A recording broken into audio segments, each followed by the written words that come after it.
Vladimir Putin's diplomatic push in Middle East seals both Syria's fate and diminishing role of the U.S. in the region. Exactly 1 year ago, Syrian President Bashar al-Assad, with Russia's help, was laying waste to the last rebel-held neighborhoods of Aleppo.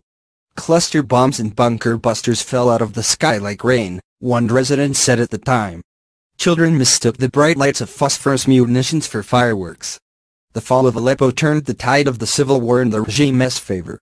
And this week, as Russian President Vladimir Putin meets with Mr. Assad and his Iranian and Turkish counterparts to discuss a framework for post-conflict Syria, his role as the Middle East's most important foreign deal-breaker is secured. When U.S. President Donald Trump and Mr. Putin met in Vietnam earlier this month, they issued a joint statement reiterating their country's desire for a political rather than military solution for Syria's civil war now in its 7th year. Mr. Putin, several U.S. State Department sources said, promised full commitment to the UN-backed peace process in Geneva. Fresh talks begin there on the 29th of November. But after years of failed negotiations in both Switzerland and Riyadh, Western-sponsored efforts at peace appear to be structurally broken, as Beirut-based Century Foundation fellow Sam Heller says, and Russia's efforts are coming to the fore. An adversarial, binary regime opposition dynamic is at the heart of Geneva, and it is totally unworkable, he told The Independent. What Russia seems to be doing is creating an array of parallel processes that can move things forward, even as Geneva and its Western sponsors are stuck in place. The Russians are insistent that these other processes aren't meant to undermine Geneva.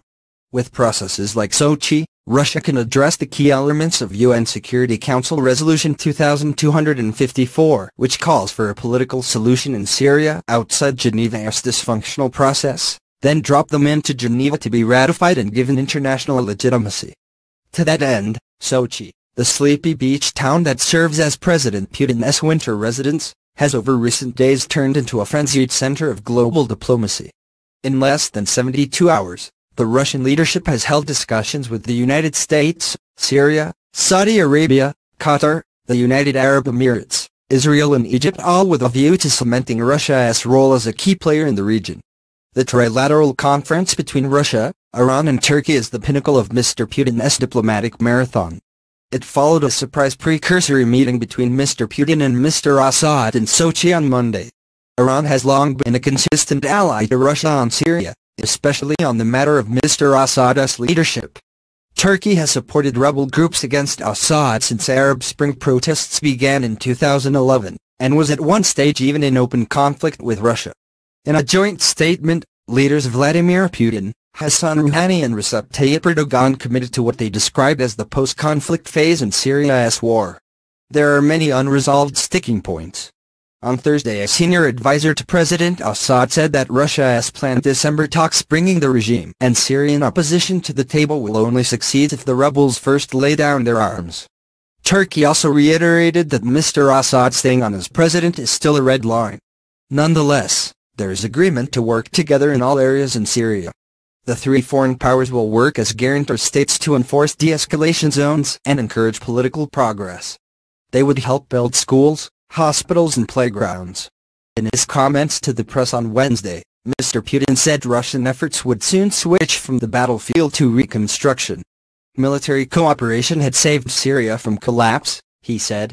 Long-term normalization was now possible. Mr. Putin will feel satisfied about what the conference says about Russian power in the region, especially as the Trump administration fails to put forward its long-term foreign policy goals.